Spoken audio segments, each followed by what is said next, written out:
Lepas tu bukan apa, saya akan ceritakan tentang apa yang saya dapat sebagai pengajaran saya memasuki bidang polisan lah. Dan macam mana ia membina kita punya struktur kehidupan. Yang kedua, kalau nak ni nanti beritahu, tunjuk saya boleh alih tempat lain. Struktur kehidupan saya. Saya masuk polis dalam umur masa tu baru 19 ke 20, itulah 20 lah. Satu 20 tahun. Sebenarnya waktu dalam permohonan tu pun bukan saya yang mohon sebenarnya. Saya ingat lagi arwah bapa saya yang pergi, dia berusaha lah mencari borang dia.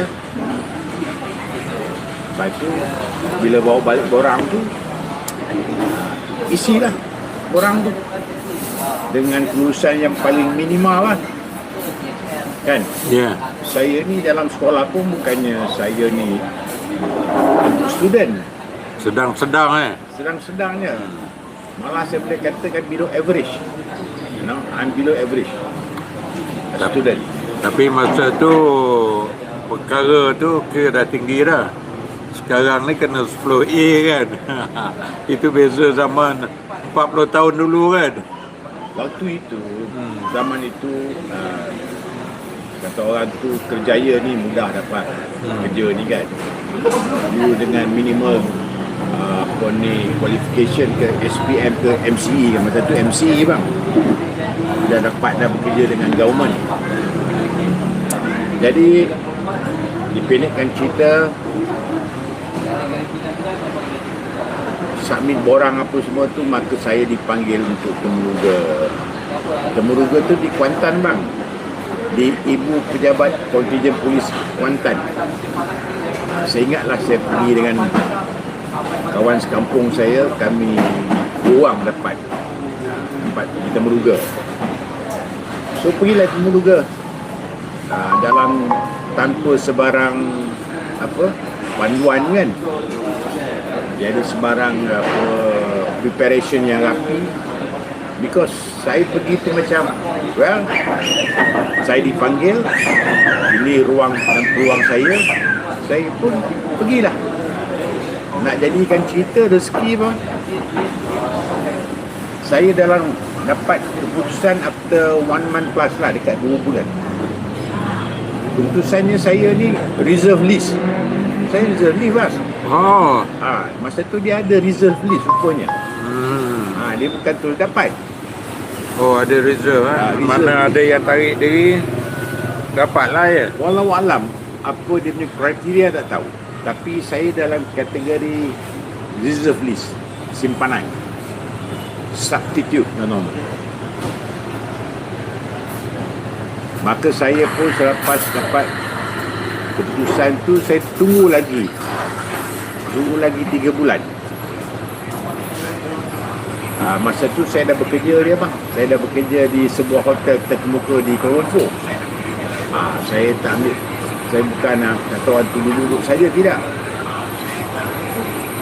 So saya pun pergilah bekerja, dan 3 bulan tu tak macam mana, pada satu hari tu arwah bapa saya datang ke Kuala Lumpur dengan uncle saya, seorang dua, tunjuk surat tu, terus diarahkan untuk melapor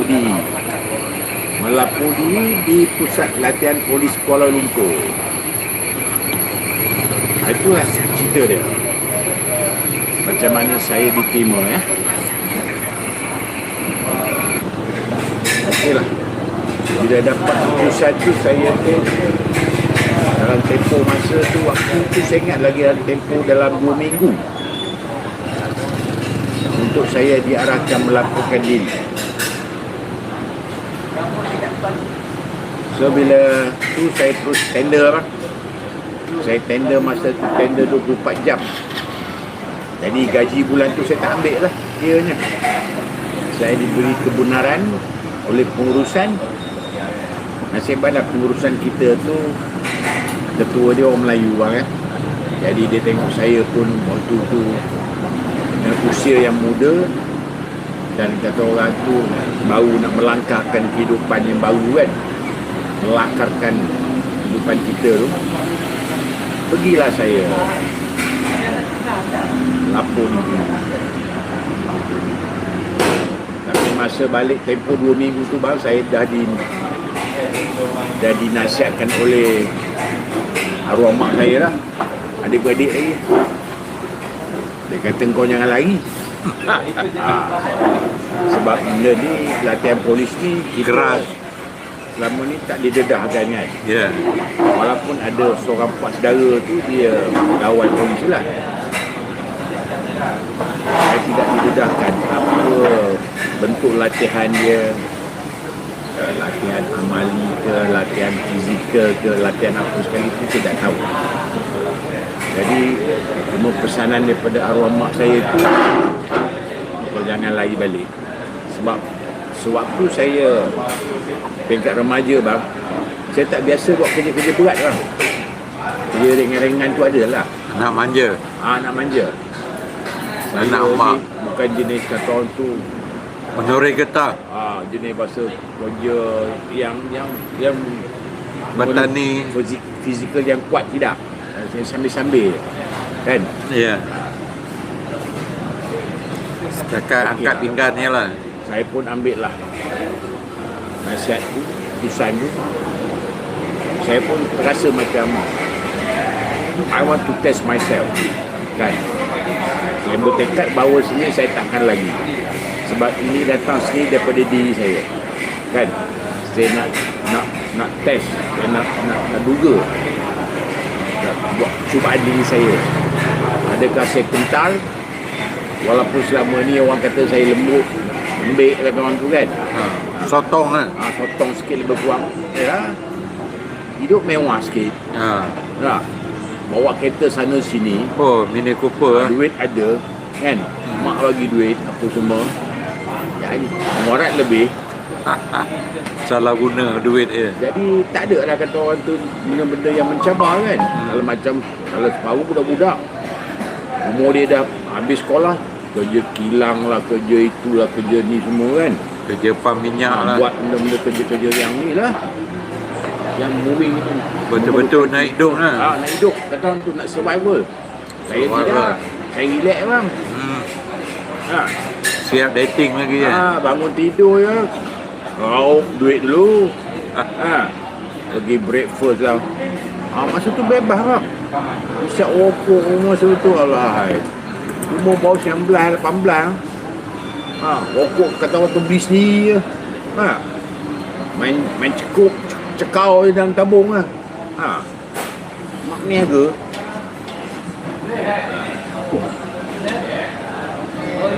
Jadi pergilah saya hari pertama tu, bawa buntil apa semua tu, bawa beg apa semua tu, ke pusat latihan polis di Pulapol, Jalan Semarak.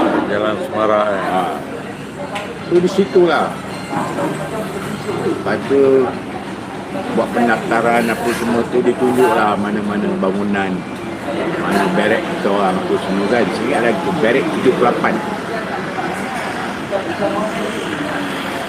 Bulan 2 1980, 1980. Ingat tarikh Right? Bulan 2 tahun 1990. 1980. So mulalah kita kan, lepas dah gunting rambut semua apa semua tu kan. So bermulalah episod tu latihan. Dalam tempoh sebulan tu bang, memang agak jerih sikit lah. Sebab kita daripada kehidupan yang bebas bang yang tidak ada sebagai panduan, tidak ada, there's no ruling in your life kan. Disiplin No disiplin. Basically apa you rasa you nak buat, you buat kan. You seronok nak buat, you buat. Nak balik pukul apa, 1 pagi, 2 pagi, saya lah, rumah saya lah 2 tingkat bang. Ha. Ha. Bawah tu bilik saya. Oh, senang Saya ada kunci sendiri. Wow. Ha. Ha. Jadi di atas tu family saya lah. Ha. Mak ayah saya, adik-beradik kan. Tapi bilik bawah tu bilik banyak kan. Ya, rumah kampung kan. Rumah kampung, rumah dulu. Besar-besar dulu kan. Dengan kompang dengan luas apa semua kan. Jadi saya bebas lah mana-mana. Tak pernah pun mak saya turun cek ke kau ni tidur ke apa, tak ada. Sampai kan saya masih ingat lagi, tak ada. I was a free person. Bebas nak buat apa. Tapi tak adalah saya buat melampau-lampau jahat tu kan. Ha. Dia melanggar undang-undang lah. Tak ada. Itu satu lah. Kebetulan pula kita bercampur dengan budak kampung, kita tak adalah yang nakal-nakal sangat kan. So dalam training tu macam-macam lah belajar. Kita belajar kawat, kita belajar undang-undang, kita belajar tentang apa ni, latihan menembak kan, physical training. Saya boleh ceritakan bang, pengalaman saya tu training polis ni bang, 60%, 70%, 65 lah, 70 ni terlalu tinggi kan. 65 ni semata-mata belajar kawat saja. Di situ kesilapan. Oh, dia tekan kawat Sampai sekarang saya tengok, masih saya tengok lagi. Saya masih nampak lagi, saya masih dengar lagi. Fokus pusat latihan ni kepada kawat. Saya tak tahulah sebab apa sebenarnya. Tetapi daripada pemerhatian saya lah, dia emphasize kita tentang kawat ni. Pertama mungkin satu, disiplin kan, sebab bila kita berkawat ni bang, dia pergerakan. So pergerakan tu kena tepat, kena precise kan, kena tegas. Itu disiplin tu kan. Dan yang kedua saya kata mungkin dia nak membentuk diri kita tu lah, pembentukan jasmani kita, fizikal kita. Dan yang ketiga saya tengok penghujung daripada masa kita akan tamat latihan tu, kita akan buat dia panggil perbarisan. Sebab tu dia nak tengok dalam tempoh 9 bulan tu kita mesti perfect. Tu saya kata tu, kalau latihan tu sampai 9 bulan ya, di pusat latihan 6 ke 7 bulan saja kawat. 2 bulan ya. Pagi petang kawat, bayangkan. Pagi seawal pukul 6:30. Lepas solat subuh 6:30 dah ada di padang sampailah pukul 10. 3 jam setengah. Lepas dah minum apa semua tu, masuk kelas 10:30 gitulah. 2 jam saja kita akan belajar undang-undang. Itu saja. Petang pukul 2 lepas makan pun kawat sampai pukul 4:30 petang. Panas berdenting. Aduh bang, dengan cuaca yang panas terik. So disitulah dia punya Lengging dia punya azab. kesengsaraan sebagai seorang pelatih, pegawai ke, dan saya pelatih pegawai kan. Banyak perbandingannya antara pegawai dengan constable. Constable berlengging bang. Kita pegawai dia sekurang-kurangnya kita pakai t-shirt warna putih, alhamdulillah lah. Kalau constable bang tengok, kalau sekarang ni mungkin kalau bang pergi kan musim panas, abang tengok padang kawat tu kan, daripada jauh keluar dia punya wak-wak dia punya bahang panas nampak dari jauh Ui, macam cerita cowboy Masa tu abang, kami ni sentiasa berdoa kalau tengah hari tu, ya Allah datanglah hujan. Tak datang pula. Tak datang hujan. Hujan kerajaan tak datang. Dia hujan 2-3 minit je esok, jalan balik. Panas melenting. So di situlah banyak menguji kesabaran kita bang. Jurulatih pun sabar, kita pun kena sabar. Kadang-kadang tu bang, melantun juga jurulatih ni kan bang. Paling tongkat. Dulu mana ada bang, kita ni budaya kita lah, kehidupan kita ni tak ada lembut-lembut bang. Kalau benda sekarang ni lembut-lembut, Boleh cakap lembut-lembut. boleh komplain Oh, dulu bang, kita betul-betul jadi baraci bang. Saya kadang-kadang terfikir lah, kadang-kadang setan tu datang ke kan. Benda lah kau buat kerja-kerja macam ni kan. Orang tak ada buat kerja-kerja macam ni, kena maki hamun, kena baling tongkat lah itu. Tengah-tengah padang kawan tu bang, kalau kita silap pergerakan ke apa semua bang, dalam platoon, dia panggil platoon ni satu kumpulan lah, satu tim lah. Dan saya ada satu platoon. Kita training dulu bukan dalam 160 orang So dalam 160 orang tu, dia akan beri platoon tu lah. Satu platoon 30 orang. So bagilah berapa platoon kan? 160 bagi 30, berapa platoon kan? So kalau kesilapan tu daripada salah seorang anggota pegawai dalam platoon pun, semua kena. Dia kira macam, dia panggil collateral punishment. Dia bukan kau salah, kau segan kena. Itu yang betul-betul menguji bang. Tengah-tengah panas tu, padang kawat yang panas tu, okey, panjat pokok. Tepi-tepi padang kawat tu ada pokok.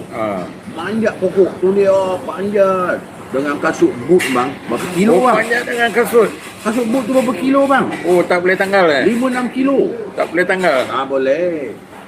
Sebab kasut boot tu memang khas untuk kawan.